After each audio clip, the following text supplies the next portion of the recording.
நான் இத ஷேர் பண்றேன் இந்த இடத்துட்ட. யா.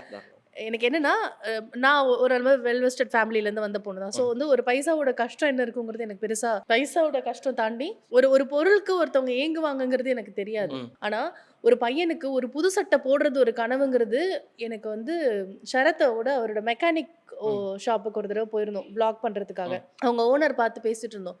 அப்போ அவரு சொன்னாரு, வருஷத்துக்கு ஒரே ஒரு ட்ரெஸ்ஸு வந்து தீபாவளிக்கு மட்டும் அவர் எடுத்து குடுப்பாரு. அந்த சட்டைய தான் அந்த வருஷம் ஃபுல்லா வர எல்லா ஃபங்ஷன்ஸ்க்கு எல்லாத்துக்கும் போட்டுப்பாப்ல. மத்தபடி அப்பா, அம்மா வந்து முன்னாடி பழைய துணி இது பண்ணி வியாபாரம் பண்ணிட்டு இருக்கும்போது, அதுல ஏதாவது நல்ல சட்டையா இருக்கும்ல. அத எடுத்து தான் போட்டுப்பாங்க அப்படின்னு எனக்கு லவ் பண்ண டைம்லயும் சொல்லியிருக்காங்க. அந்த அந்த இதுலயும் நான் இப்போ வரைக்குமே எல்லா மாசமும் ஷரத்துக்கு ஒரு 2 ஷர்ட்டாவது நான் எடுத்து குடுத்துருவேன். அது இப்போ வரைக்கும் நான் லவ் பண்றதுலேருந்து ஒரு ஹேபிட்டா வாவ்! வச்சிருக்கேன்.